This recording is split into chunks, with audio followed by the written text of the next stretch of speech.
дар вилояти Суғд Шаби Соли Нав яъне санаи 31 декабр 10 тифл ба дунё омадааст ки 8 нафари онҳо писарча ва танҳо 2 нафарашон духтарча мебошанд. Дар ин бора субҳи имрӯз санаи 3 январ момодояи таваллудхонаи вилояти Шарафнисо Очилова ба мо иттилоъ дод. Вай мегӯяд аз шумораи умумии 10 таваллуди дар Шаби Соли Нав ба қайд гирифта шуда 3 нафарашро тариқи буриши қайсарӣ ба дунё оварданд. ҳоло вазъи саломатии кӯдакону модаронашон хуб буда байни онҳо хушбахтона ҳолати вазнин ва ё норасида ба қайд гирифта нашудааст.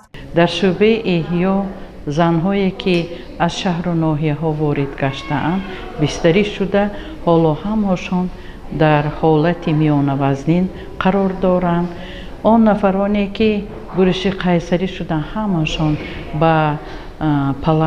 ба ҳуҷраҳои пас аз таваллуд гузаронида шуданд ва он нафар занҳое ки лоиқи таваҷҷӯҳанд ва миёнавазнинанд дар шӯъбаи эҳё қарор доранд. дар таваллудхонаи вилояти Суғд давоми 3 рӯзи моҳи январ 30 таваллуд ба қайд гирифта шудааст ки ба 5 адади он амалиёти буриши қайсарӣ гузаронида шудааст. бино ба иттилои духтурони навбардор ҳоло ҳамаи кӯдакони таваллудшуда бо модаронашон зери назорат қарор доранд. таҳлилҳои онҳо нишон медиҳад ки давоми 2 соли охир дар вилояти Суғд таваллуди ҷинси мард яъне писарча нисбат ба духтарон зиёд шудааст. ҳолати фавти модару кӯдак бошад давоми 1 соли охир кам гардидааст.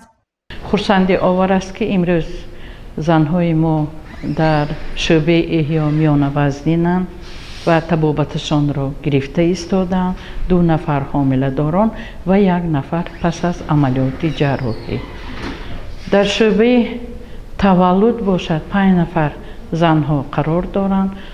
аз онҳо 3 нафаршон дар марҳилаи валодаткунӣ мебошанд.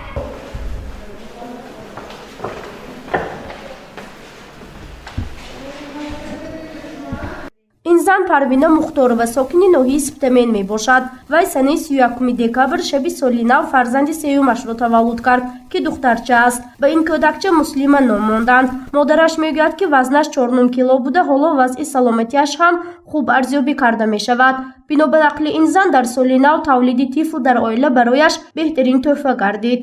хурсанд шудем мо ба дубора вай ид ҳам рӯзои соли нав бо парвардигор худамон бидодам. ва ҷонам телефон када табрик кадан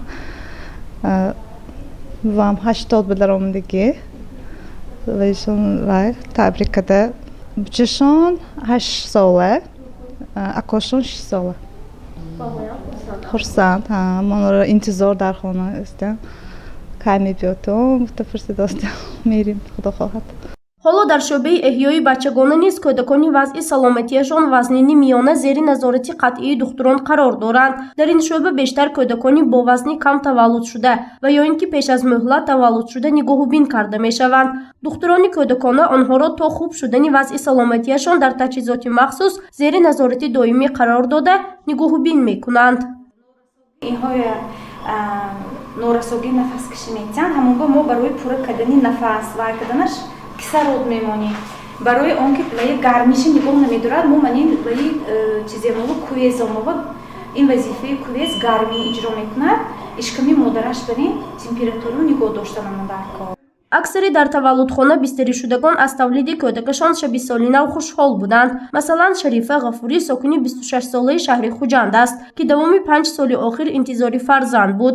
вай санаи 1 январ дар таваллудхонаи вилоятӣ дугоник ба дунё овард ки барояш фарзанди аввалин аст. дугоникҳо писарча ва духтарча мебошанд. ҳарчанд таваллуд тавассути амалиёти буриши қайсарӣ гузаронида шуда бошад ҳам ҳоло вазъи саломатии модару дугоникҳо хуб аст. من قدر تصدیق کردم رحمت بای کمال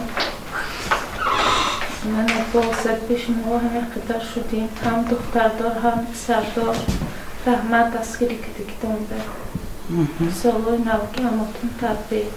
дар таваллудхонаи вилояти соли 2021 дар умум 5731 адад таваллуд ба қайд гирифта шудааст ки ин рақам дар муқоиса ба соли гузаштаи 2020 4011 нафар кам мебошад. аксарияти таваллудҳои ба қайд гирифта шудани сокинони шаҳру навоҳии дурдасти вилоят мебошанд. духтурон иттилоъ доданд ки соли 2021 ҳарчанд тавлиди кӯдакон кам шуда бошад ҳам аммо таваллуди дугоник ва сегоникҳо нисбатан зиёд шудааст. имсоли 2021 55%ро писарчаҳо ташкил медиҳанд ва аз онҳо 48%-ашро духтарчаҳо ташкил медиҳанд. Зинда таваллуд инам як аз нишондодҳое ки кори моро нишон медиҳад. 5776 нафарро ташкил медиҳад.